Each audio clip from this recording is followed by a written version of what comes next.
नमस्कार दोस्तों, मैं ब्रजेश। मेरे YouTube चैनल भारत निर्माण में आपका स्वागत है। आज हम बात कर रहे हैं सूडान को। सूडान में कल 25 तारीख को तख्तापलट हो गया है। जैसे कि कुछ समय पहले म्यांमार में वहाँ की सेना ने तख्तापलट कर दिया था, उसके पहले अफगानिस्तान में एक तरह का तख्तापलट हुआ, उसके पहले चाड में तख्तापलट हुआ था। तो आज हम जानेंगे कि सूडान में तख्तापलट क्यों हुआ है और ये तख्तापलट होता क्या है और इसका इतिहास क्या रहा है, इस पर बात करेंगे।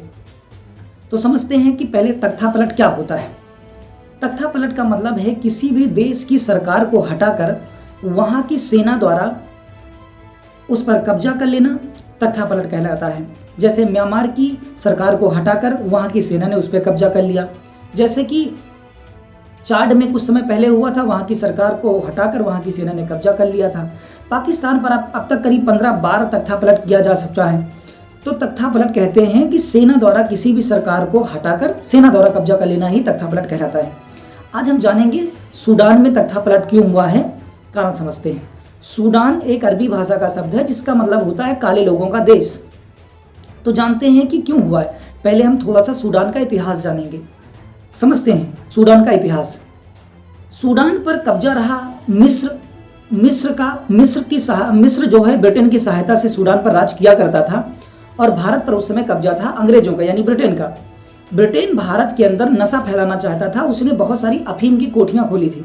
अफीम, भारत में पहली अफीम की कोठी गाजीपुर में खोली गई, उसके बाद कानपुर में आज भी अफीम कोठी है। ऐसे भारत में कई जगह अफीम की कोठियाँ खोजी गई। कारण था कि अफीम एक नशा था जिसको पहले धीरे धीरे लोगों में लगाया जाता था, फिर उसके आदी हो जाते थे। और ये बहुत बड़ा कारण रहा भारत की आज़ादी में, क्योंकि उनको नशा लगा दिया गया था। आपको पता होना चाहिए कि अंग्रेजों ने पहली बार जो कोठी खोली थी वो तंबाकू की कोठी खोली थी सूरत में। तंबाकू की कोठी सूरत में खोली गई, इसीलिए तंबाकू को आज हम सुरती भी कहते हैं, क्योंकि वो सूरत में बनाई जाती थी। चीन भारत का पड़ोसी देश था और चीन के राजा ने अपने देश में अफीम को बैन कर रखा था, यानी अफीम पर पूरी तरह से प्रतिबंध था। कोई आदमी अगर वहाँ पर अफीम खाता था या उसको लेता था तो उसको सजाए मौत हुआ करती थी। चीन क्योंकि बहुत बड़ी जनसंख्या वाला देश था, अंग्रेजों को लगा कि अगर अफीम हम बेचें चीन के अंदर तो बहुत फायदा होगा। अंग्रेजों का उस समय वायसराय जो था उसका नाम था लॉर्ड एल्गिन। उसने अपने लोगों को चीन भेजा कि वहाँ पर जाइए और अफीम बेचिए, लेकिन वहाँ के राजा ने उनको पकड़ लिया और कई लोगों को मरवा दिया। इससे लॉर्ड एल्गिन बहुत गुस्सा हुआ और अपनी सेना भेजी और सेना भेज के वहाँ के राजा के महल में आग लगवा दी। 1856 से लेकर 60 तक अंग्रेजों और चीनी राजाओं के बीच एक युद्ध हुआ जिसे हम अफीम युद्ध कहते हैं। अफीम वार, अफीम युद्ध के नाम से जाना जाता है। ये अफीम के लिए लड़ा गया युद्ध था। बाद में चीन इस युद्ध में हार गया और अंग्रेजों का कब्जा हो गया। अंग्रेजों की तरफ से जो जनरल गया था इस युद्ध को लड़ने के नाम था, उसका नाम था जॉर्ज गॉर्डन। जॉर्ज गॉर्डन एक बहादुर सिपाही था। उसने चीन को हराया और चीन के राजा के महल में आग लगवा दी और बहुत सारे लोगों को मरवा डाला। अब आते हैं सूडान पर। सूडान पे उस समय कब्जा था मिस्र का, लेकिन मिस्र ब्रिटेन की सहायता से वहाँ राज किया करता था। 1880 में एक व्यक्ति जिसका नाम था मोहम्मद अहमद ने एक सेना को तैयार किया और उसने मिस्र को हरा दिया। मिस्र को हराने के बाद मिस्र को सूडान से भगा दिया और वहाँ पर राजा बन गया और उसने अपने आप को पैगंबर का अवतार घोषित कर लिया कि मैं पैगंबर का अवतार हूँ और मैं इस देश को आज़ाद कराने के लिए आया हूँ। वहाँ की जनता ने भी उसका साथ दिया और इस तरह से अब्दुल्ला अहमद वहाँ का राजा बन गया। मिस्र हार चुका था तो मिस्र ने अपनी सहायता के लिए फिर से ब्रिटेन को बुलाया और ब्रिटेन ने अपने वही सेनापति जिसने चीन को हराया था, जॉर्ज गॉर्डन को भेजा मिस्र की मदद करने के लिए। मिस्र में जब जॉर्ज गॉर्डन गया तो मोहम्मद अहमद की जो सेना थी उसने जॉर्ज गॉर्डन को मार डाला और उसकी लाश को 3 दिनों तक दीवार पर लटका के रखा। इससे पूरा का पूरा ब्रिटेन का अंपायर हिल चुका था कि एक व्यक्ति ने कैसे इतने पावरफुल देश के सेनापति को मार दिया है। इस बात से क्योंकि ब्रिटेन भी हार चुका था और मिस्र भी हार चुका था और वहाँ की सरकारों ने लोगों ने ब्रिटेन पर बहुत दबाव बनाया कि हमारे सेनापति को मारा गया है, इसलिए बदला लेना चाहिए मोहम्मद अहमद को मारकर। तो मिस्र और ब्रिटेन की सेना इकट्ठा हुई और एक साथ उन्होंने सूडान पर हमला किया और जो मोहम्मद अहमद था जिसने अपने आप को पैगंबर घोषित किया था उसको मार डाला और फिर से एक बार सूडान पर ब्रिटेन और इजिप्ट का कब्जा हो गया, यानी मिस्र का कब्जा हो गया। और ये कब्जा लगातार 1945 तक चलता रहा, क्योंकि 1945 में आपको पता होना चाहिए द्वितीय विश्व युद्ध खत्म हुआ था और द्वितीय विश्व युद्ध के समय एक कानून बनाया गया था जिसको कहते हैं अटलांटिक चार्टर एक्ट 1945। इस कानून के अंदर ये कानून था कि कोई भी देश द्वितीय विश्व युद्ध के बाद किसी भी दूसरे देश को गुलाम बनाकर नहीं रख सकता है। इसीलिए दुनिया में जो भी देश आज़ाद हुए वो सब ज़्यादातर देश जो है 1945 के बाद ही आज़ाद हुए, क्योंकि ये कानून बनाया गया था। तो पूरी तरह से सूडान को आज़ादी मिली 1955 में। 1955 में जब सूडान पूरी तरह से आज़ाद हो गया तो वहाँ चुनाव हुए। चुनाव में वहाँ का पहला प्रधानमंत्री जो बना उसका नाम था अब्दुल्ला खलील। अब पहले आप सूडान की ज्योग्राफी को थोड़ा समझिए। सूडान का ऊपरी हिस्सा जो है वो मुस्लिम बाहुल्य है और नीचे वाला हिस्सा ईसाई बाहुल्य है, यानी उत्तरी हिस्से में मुस्लिम ज़्यादा रहते हैं और निचले हिस्से में ईसाई ज़्यादा रहते हैं। हुआ क्या कि जब सत्ता में अब्दुल्ला खलील प्रधानमंत्री बना, 800 सीटों पर चुनाव हुआ, यानी जो बड़े बड़े ऑफिसर्स के पद होते हैं वो 800 पद थे। तो उसमें अब्दुल्ला खलील ने 800 पदों में केवल 4 पद ईसाइयों को दिए, बाकी सभी पद मुसलमानों को दे दिए।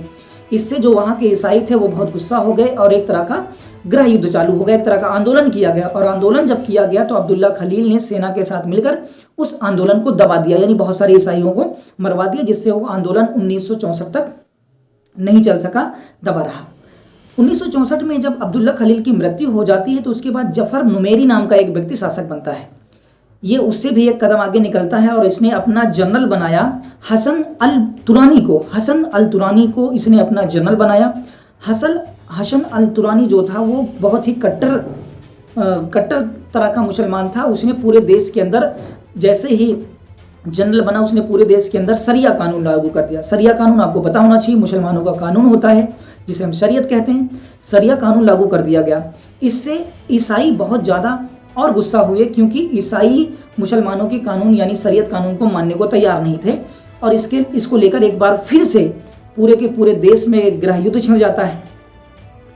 अब क्या होता है, इसके बाद कुछ समय बाद जफर नुमेरी की मृत्यु हो जाती है। एक नया शासक राजा बनता है या तानाशाह बनता है, उसका नाम होता है उमर अल बशीर।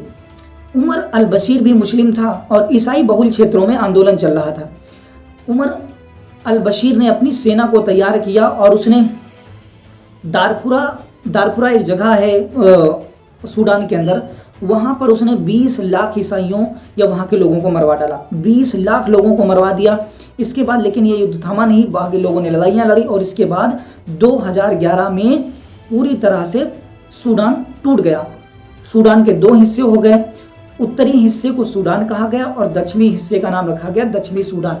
यानी 2011 में जो सूडान था उसको अलग कर दिया गया, वो टूट गया। दक्षिणी हिस्से में ईसाई ज़्यादा रहते हैं, उत्तरी हिस्से में मुसलमान ज़्यादा रहते हैं। लेकिन जब देश का बंटवारा हो गया तो ज़्यादातर जो रिसोर्स थे यानी तेल, सोना, जो भी हिस्सा था वो ईसाइयों के हिस्से वाली ज़मीन में चला गया।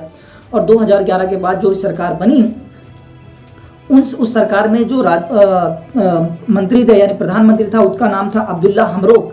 अब्दुल्ला हमरोक ने वहाँ पे लोकतंत्र लाने की कोशिश की, लेकिन उसके ज़्यादातर मंत्री जो हैं वो बहुत ही भ्रष्टाचारी थे। पूरी की पूरी सेना भ्रष्टाचारी थी। जो भी पैसा था सभी ने बांट लिया, पूरे देश को खोखला कर दिया और वहाँ पे महंगाई बढ़ गई। महंगाई इस कदर बढ़ी कि लोग भूखे मरने लगे, उनके पास नमक दाल तेल तक का पैसा नहीं था। ऐसे कह सकते हो कि इस समय दुनिया के जो सबसे गरीब देश हैं, घाना, नाइजीरिया, चाड, उसकी लिस्ट में सूडान आ गया और सूडान में भूखमरी आ गई। हाल ही में भारत ने 500 टन चावल भी दान किया था सूडान को, क्योंकि वहाँ बहुत गरीबी।